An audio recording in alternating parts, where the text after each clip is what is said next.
Welcome back to Hills Talk, and today we will be still talking about the different treatments and different patients. But right now, we'll be focusing on the different doctors and different treatments for you. So, say you went to dentist A, you got a nice, beautiful coat of 8,000 rands, and then you come to me, and I'm like, oh, this will just be like 3.5. And you're like, wait, what happened? That dentist is way too expensive. But when we get into it, we see that we even have different treatment plans. His one was more expensive. Mine was cheaper because maybe there's no lab involved as well. The procedure that I want to do, we can do it right here on the chair. I'm Dr. Craig, And I'm surprised. and that's what we'll be talking about today. This is part 2 from the previous video that we will link below.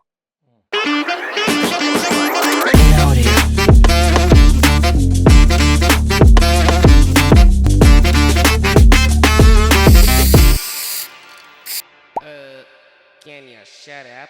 So, you've seen the the makeover videos, especially from like Turkey, the United States, where the patients will like shave down their teeth and there'll be like little stumps and stuff, and like, pa, pa, pa, pa, pa, pa. And then it's a beautiful, gorgeous smile. Open up the comment section. There's dentists. They're like, "What have you done to those teeth?" And patients are like, you should have just done whitening and this and that. Well, it's different. I might do it differently. I might have been like, put some braces on there Mm-hmm. and then do a little cleaning, do a little whitening. And when we're done, we'll do like injectable composites. It's like still veneers, but we do it right here. And it might not be as durable, but it does save you from a lot of money and some sensitivity. But you see what I did? Bias right there. I'm like, you already saw my bias towards this. So I would do it way differently from that. And making it even more personal. When you come to Hills and you have a painful tooth, chances are you will always see me, Craig the Butcherer. And then when you're like, oh, I want to have a smile makeover, you will see this guy. Because, well, I don't like that. And he doesn't like blood. Mm. So uh, just specialization in a way. So whatever I see will probably have like a little bit of butchering in there, and Surprise will be much more conservative with his treatment plan. It's just like wired differently, Mm. built different. Indeed. Yeah. And also to add to that, like even within the textbook and within the academic setting, there's so many like schools of thought and schools of thought that, say you should do it like this. I mean, for example, to be technical, when we were trained in varsity, remember our root canals had to be 2 millimeters from the apex. That's how we were trained. They said 2 millimeters from the apex. And then I get outside and they say at the apex. So these are the things that, even within the field itself, there are disagreements. There are disagreements on like who needs dentures and who doesn't need dentures. And, there's so many disagreements. But that means that I would have my own bias and things that I prefer and ways I prefer to approach a case, and he will have different ones.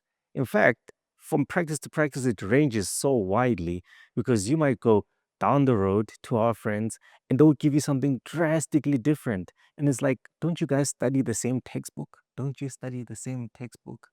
Yeah, and it's all built by like experiences. So we all have the same training when we leave, and then they send us out into the world. Like you open up your first practice, you get your first 20 patients, and maybe you get like a lot of complaints afterwards, like, oh, the denture was fitting beautifully, but now I don't like it anymore. And then you realize like, I think my main focus will be on preservation of gums. And maybe because dentures always get a little bit loose after some years, you'll be like, you know what, implants, just keep it fixed in there.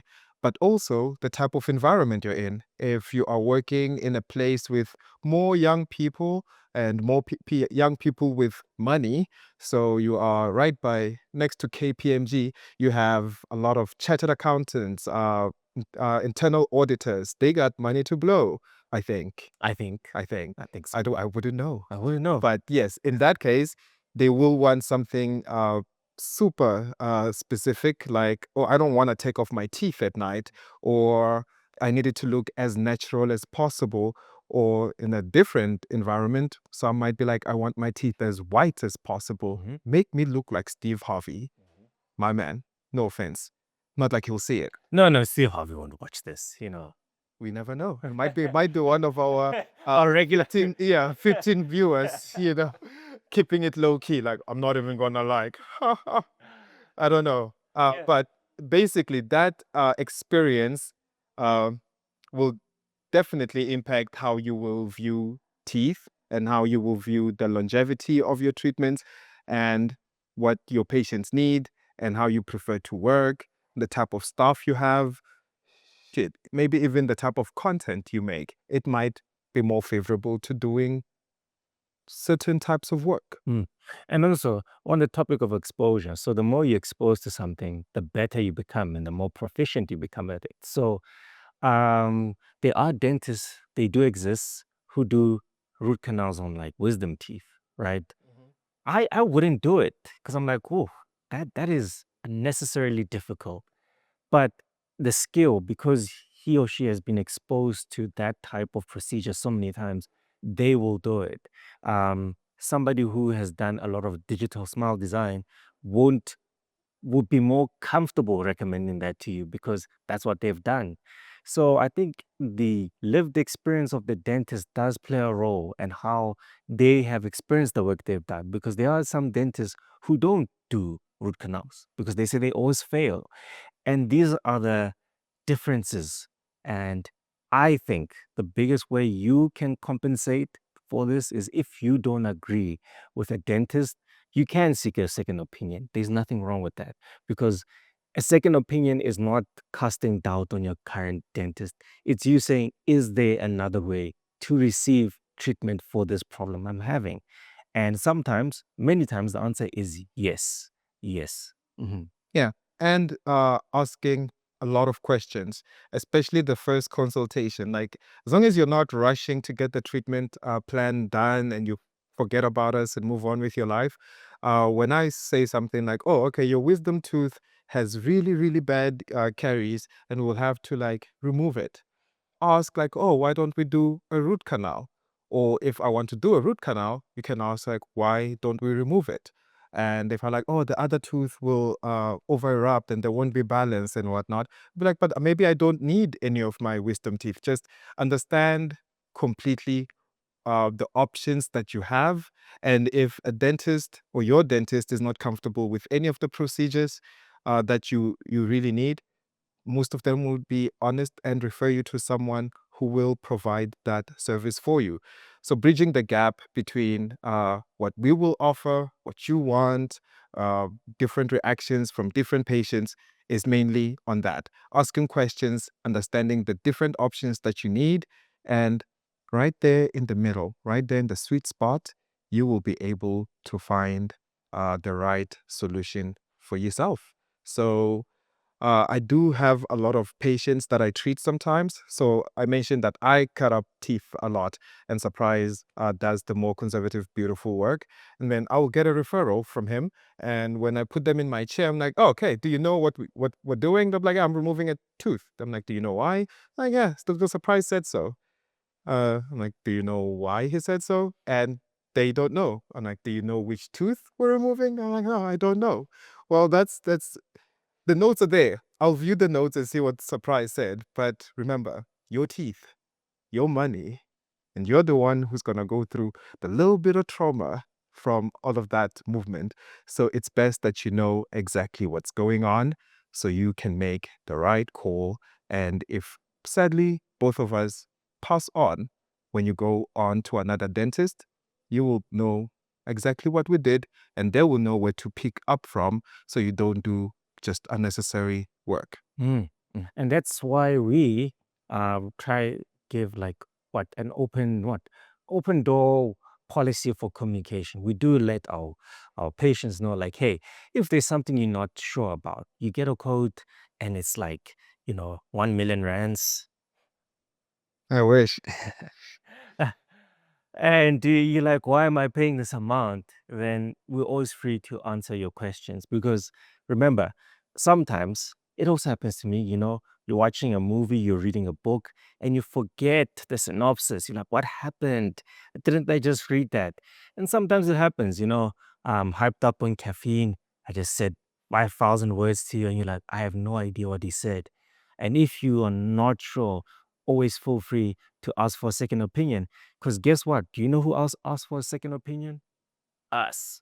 I asked for a second opinion Ask a lot. all the Sometimes time. I'll bring him in when the patient's still here. Like, what do you think's happening in there? What do you think we can do? Can we even save this tooth? It's not like I don't know. I already have my opinion, but it's always nice, like just to have someone agree and like just give the green card. Like, yes, you are making the right call. And so if we're doing it and somebody decided to call us doctors, you should do it too. Indeed.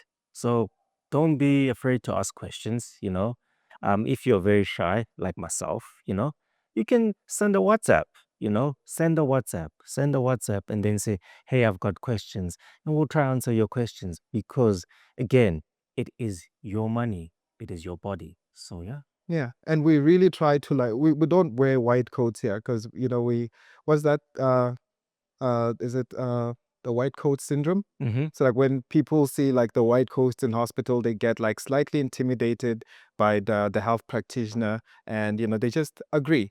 We have golf tees, and Surprise is wearing Crocs right now to work. Yep. I do it too now. Dragon Ball Z Crocs to be specific, Yeah. just Uh, to make you feel a little bit better. And I'm like, come on, I have a man bun on.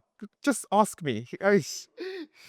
So just talk, just try to get the answers. you know. So, yeah. And what about those who don't come to Hills? How can they ask questions? Because I mean, there's 9 different provinces in 190 something countries, I mean, maybe Steve Harvey's watching. Let's see, he has questions, Steve Harvey.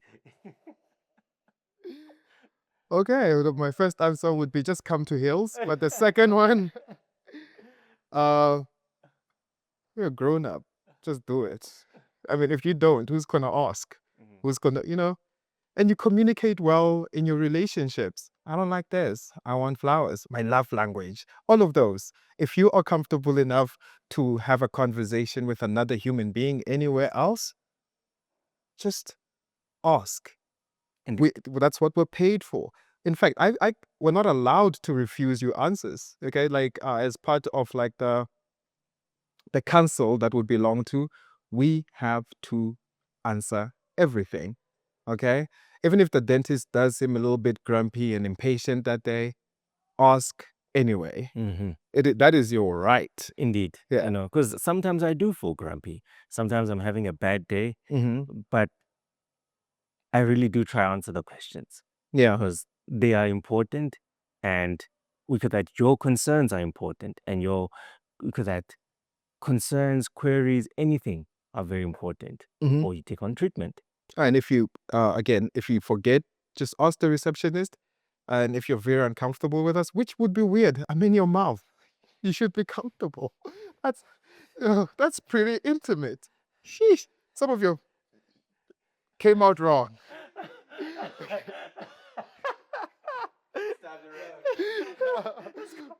Yeah, like okay, we're gonna ask. Okay. Enjoy the rest of your day, and we'll see each other again on the next episode of almost a Dragon Ball Z of Hills Talk. See you. Just is by. Maybe the next time I'm in your mouth. The next time I'm in your mouth.